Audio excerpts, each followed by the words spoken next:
दास हालांकि आप दुनिया में पूरी सृष्टि में सुखी है। वो कहते हैं जैसे मैं सुखी हो गया हूं वैसे आप भी सुखी हो सकते हैं, लेकिन कैसे हो सकते हैं? मेरे सिस्टम में आइए। मेरा जो सिस्टम बना हुआ है उस सिस्टम के बिना ना तो आपके लिए आप जो है बनना चाहते हैं, मजिस्ट्रेट बनना चाहते हैं तो सिस्टम में आना पड़ेगा। वैसा आप दुनिया का कोई काम करना चाहते हैं, कोई सिस्टम बना हुआ है, सिस्टम में नहीं आओगे, बाहर चले जाओगे तो आप जो है वो चीज को नहीं मिल पाएगी। मिलिट्री की नौकरी पाने के लिए आपको सिस्टम में आना पड़ेगा। तो यही महापुरुष कहते हैं कि आपको सिस्टम क्या है? सिस्टम हमारा सत्संग है, महाराज जी का सत्संग है और वचनों का सिस्टम है। उन वचनों के अंदर में रह करके एक इंसान, आप देखो मिलिट्री वाले अपने वचनों को हर एक जवान पर लागू करते हैं तो वो बहुत बड़ा एक योद्धा बन जाता है, लड़ने वाला, देश के लिए सुरक्षा करने वाला। ऐसे ही जो है सावन कहते संसार में बहुत सारी शिक्षाएं दी जा रही है। किसी में डॉक्टर बनाए जाते हैं, किसी में जो है इंजीनियर बनाए जाते हैं, किसी में जो है लेक्चरर बनाए जाते हैं, कोई पीएचडी करता है, कहीं कराए जाते हैं। कहते हैं अलग अलग विश्वविद्यालय खुले हुए, यूनिवर्सिटियां खुली। लेकिन सावन कृपा रूहानी मिशन एक ऐसा मिशन है सारी सृष्टि का, इसमें इंसान बनाए जाते हैं। संत कृपाल सिंह महाराज जी कहा करते थे कि परमात्मा का पाना मुश्किल नहीं, इंसान का सही मायने में सच्चा इंसान बनना ही मुश्किल है। सच्चा इंसान बन जाते हैं तो हम तन से भी सुखी रहते हैं, मन से भी सुखी रहते हैं, धन से भी सुखी रहते हैं और आत्मा से तो सुखी हो जाते हैं। अध्यात्म सुदर्शन सिंह जी महाराज की चरण कमलों में यही प्रार्थना है कि जो जो हम सबके लिए बेहतर है महापुरुष में दे, हमें सबके साथ जोड़े और हमारे भीतर प्रभु की ज्योत के हमें दर्शन करना। थोड़ी देर में मैं आपको इस बारे में रहूंगा और मेरी शुभकामनाएं सबके साथ।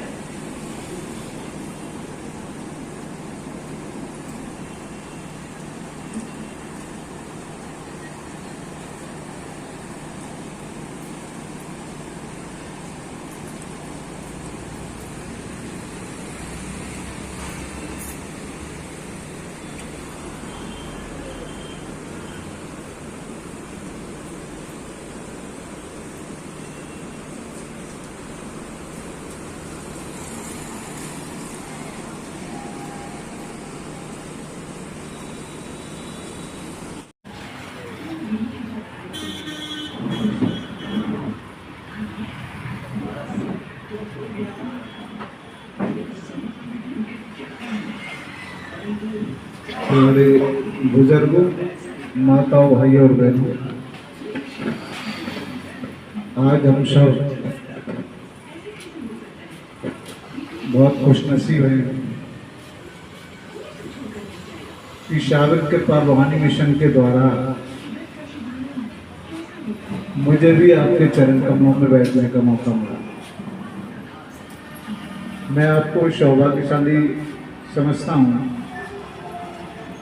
कि जब ऐसा समय आता है कि जहाँ पर आप सबके प्रभु रूप उपस्थित, प्रभु रूप महात्माओं के दर्शन करने का, चरणों में बैठने का मुझे भी सौभाग्य प्राप्त हुआ है, क्योंकि मैं अपनी कृपा से नहीं आया,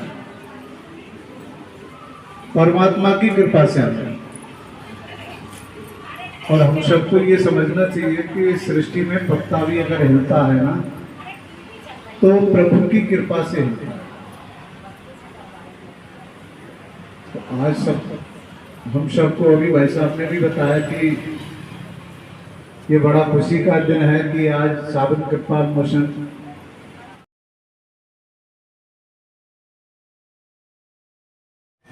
प्रभु के शब्द के साथ में जोड़ते हैं, प्रभु की लाइट के साउंड के साथ में जोड़ते हैं, जिसके अनेकों नामों से हम जानते हैं। तो आइए सबसे पहले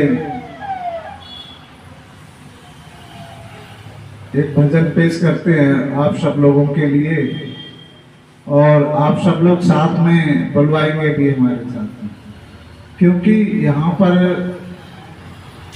सत्संग में हर एक इंसान नौजवानी की अवस्था में आ जाता है,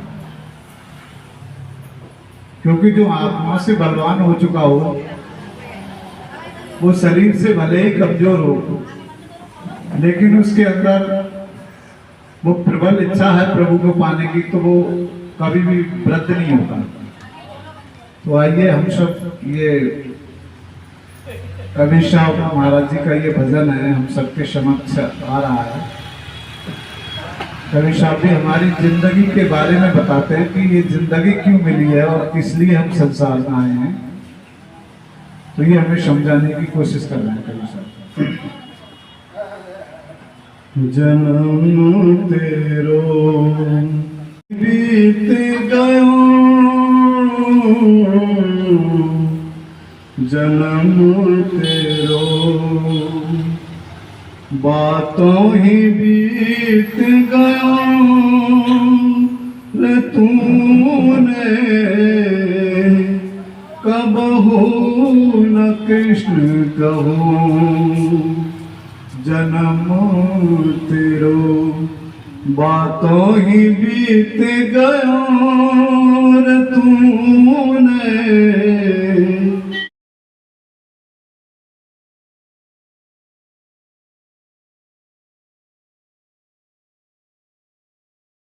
वालों को मिलता है जो अभी महाराज जी का जो रखा है। तो रामायण के साथ में भी आप लोग हमारे साथ में चलते चलेंगे। अब हम बोलेंगे, ओ बड़े भाग मानस तन पावा,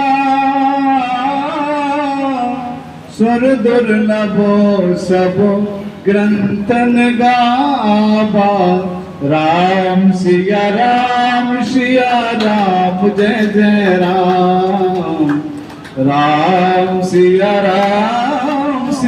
राम जय जय राम।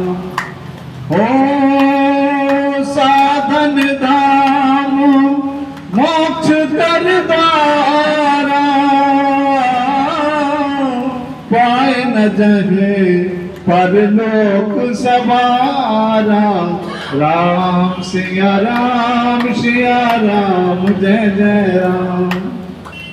ओ नाम लेत भव सिंधु सुखाई, करम विचार सुजन मन माही, राम सिया राम जय जय राम। ओ बड़े भाग होय है सत्संगा, बिन हर कृपा मिले नहीं संता, राम सिया राम जय जय राम। ओ भक्ति स्वतंत्र सकल सुख खानी, गोस्वामी तुलसीदास आपका ध्यान भक्ति की ओर कराना चाहते हैं। ओ भक्ति स्वतंत्र सकल सुख खानी, बिन सत्संग न पावे प्राणी, राम सिया राम जय जय राम। ओ बिन सत्संग विवेक न होई, राम कृपा बिन सुलभ न सोई, राम सिया राम जय जय राम। आपने गोस्वामी तुलसीदास की बारे में भी समझ लिया कि वो क्या कहना चाहते हैं। चाहे वो भगवान कृष्ण हो, चाहे भगवान राम हो, चाहे जितने 10 अवतार अब तक हो चुके हैं परमात्मा के, चाहे कोई भी महापुरुष हो, सब एक ही बात कहते हैं कि जो अगर सुख चाहते हो, जो सुख को चाहो सदा, तो शरण राम की ले।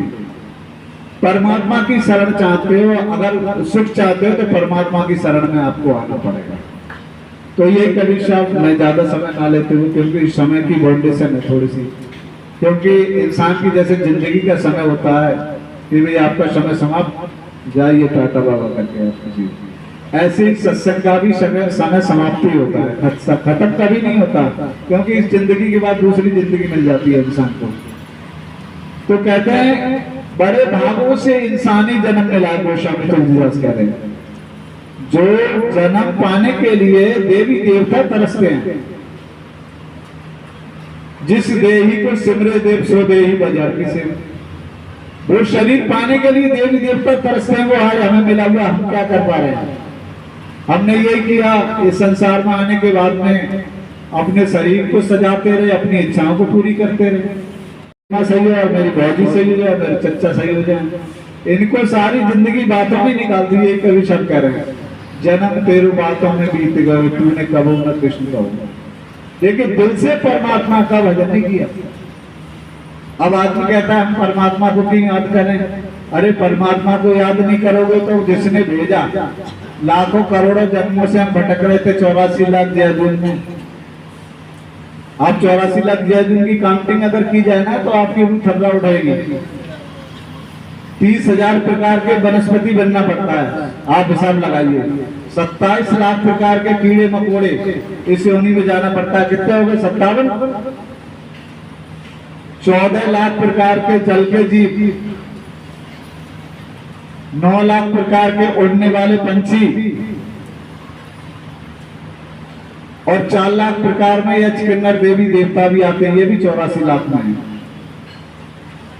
जिनकी हम पूजा करते हैं देवी देवता 33 करोड़ देवताओं की।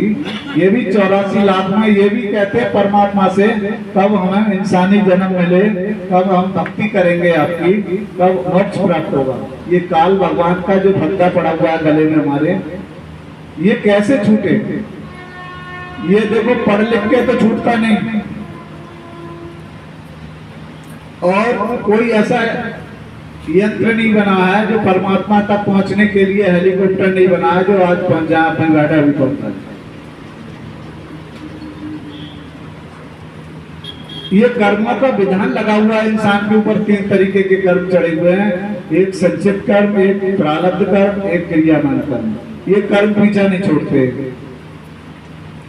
अनमोल जन्म तेरा कुदरत की निशानी है, जिंदगी और कुछ भी नहीं, कर्मों की कहानी है। अनमोल जन्म तेरा कुदरत की निशानी है, जिंदगी और कुछ भी नहीं, कर्मों की कहानी है। कहते हैं इस कर्मों के हिसाब से आना जाना हमें। अगर हमने किसी कीड़े मकोड़े को मारा है तो कीड़े मकोड़े में आना पड़ेगा। किसी का गला काटा है पशु का तो हमें पशु योनि में जाना पड़ेगा। जैसी करनी वैसी भरनी। और कर्म बनते कैसे हैं अगर ये पता लग जाए ना, कभी साहब यही तो कह रहे हैं, जन्म तेरे बातों में बीत गए, कर्म करते करते आयो जी में तो नाम रतन धन पायो। यही कह रहे हैं महाराज जी, कवि साहब महाराज जी, जिन्हें संत मत के पितामह कहते थे, संत के पद से महाराज, कि जन्म तेरो बातों ही बीत गए हो, रे तूने कबू न कृष्ण कहो। देखो हमारा बातों में जन्म कैसे बीत गया। बातों में जन्म ऐसे बीत गया कि अभी तो हमें मकान बनाना है तो ये शरीर के लिए, शरीर को सुख सुविधाएं मिले, कपड़े भी पहनने हैं तो शरीर को, संसार के काम भी, पैसा भी कमाना है तो शरीर के लिए, संसार के और काम करने तो शरीर के लिए। उसके बाद में क्या हुआ, अभी मेरा बच्चा बड़ा हो जाए, अभी मेरे ये बच्चों की शादी हो जाए, अगर बच्चा नहीं हो रहा तो बच्चा हो जाए, उसके चक्कर में लग गया इंसान। परमात्मा की तरफ को ध्यान ही नहीं गया उसका।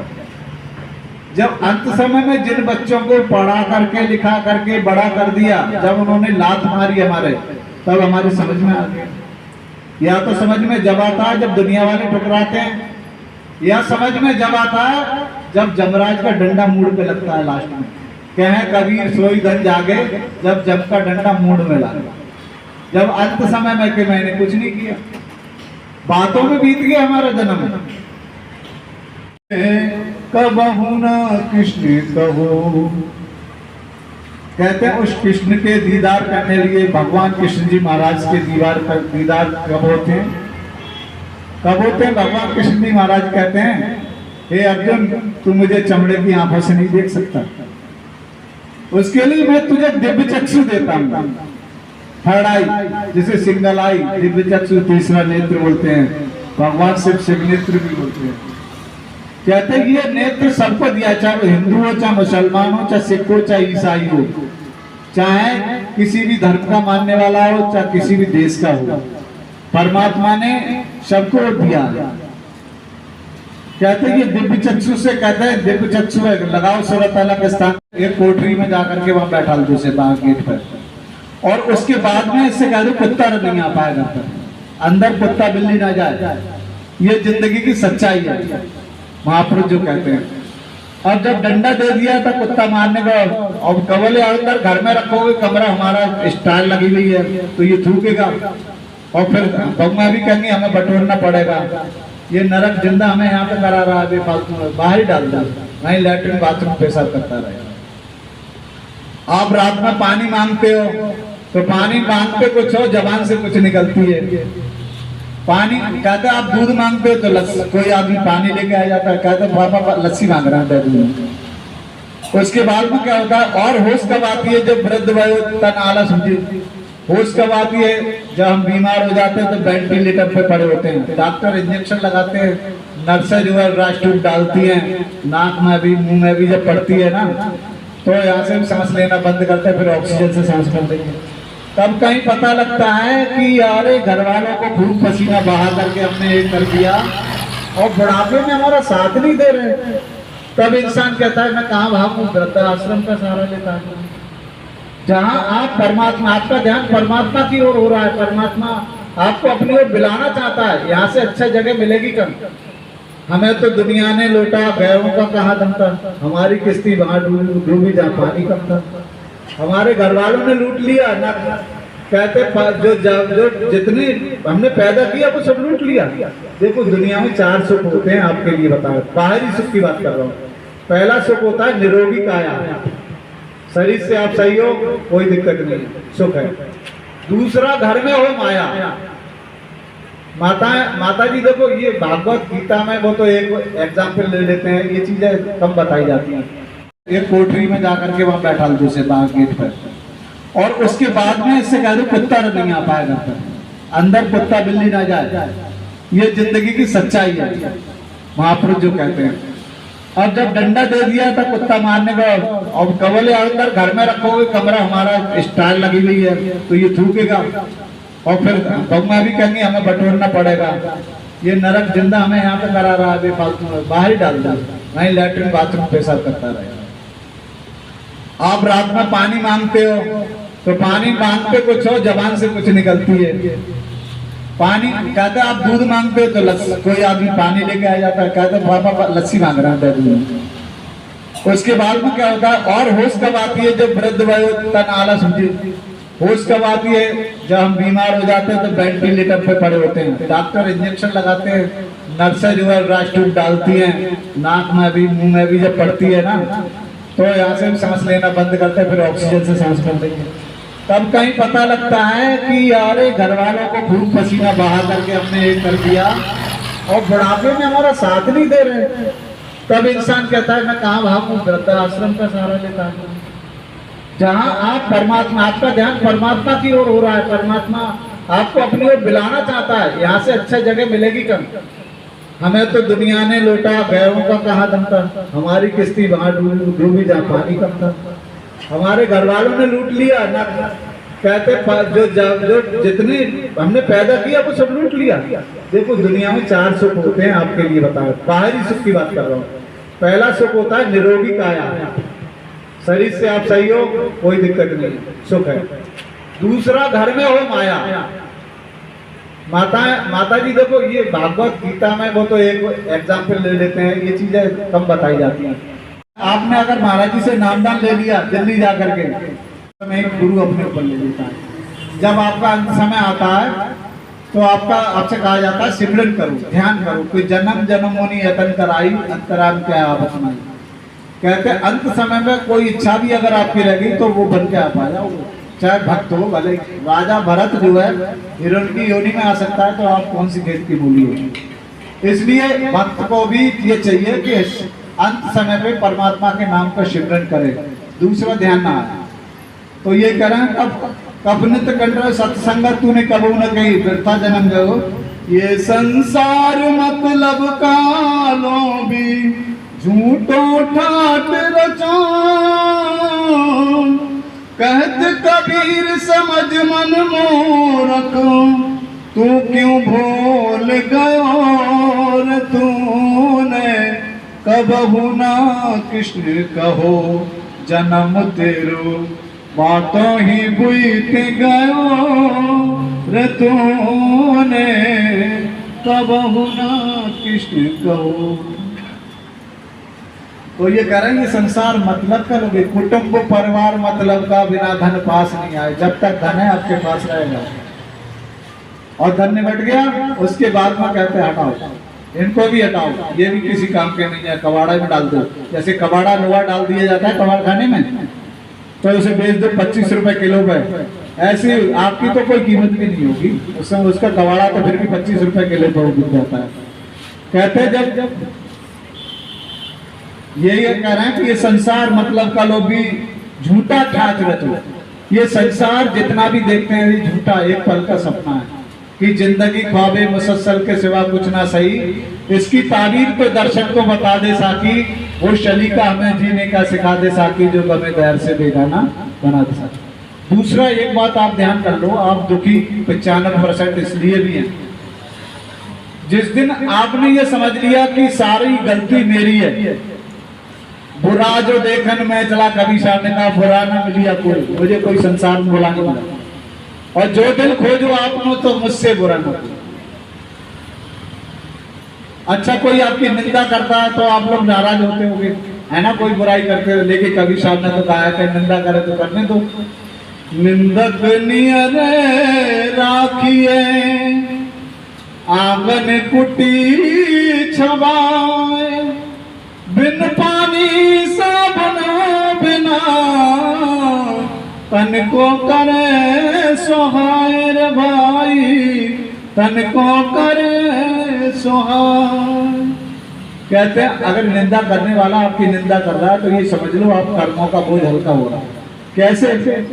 सबसे ज्यादा बड़ा पाप जो है संसार में निंदा करने का ही है, कि परम धर्म विदित अहिंसा, रामायण कहती है परम धर्म विदित अहिंसा पर निंदा सम अग्नगरी सन। पराई निंदा से बढ़कर के कोई महापाप नहीं है। सीबीगंज के रोड पर, दिल्ली वाले रोड पर ITI कॉलेज से पहले महिंद्रा शोरूम के बराबर में आश्रम, जिन भाई बहनों को परमात्मा से मिलने का शौक है वो महाराज जी के आश्रम में पहुंच करके सत्संग सुने, पहले अपने आप को सेटिस्फाई करें कि ये जो गुरु के अध्यक्ष हैं, जो गुरु है वो अपने मन पतित कर्मों के द्वारा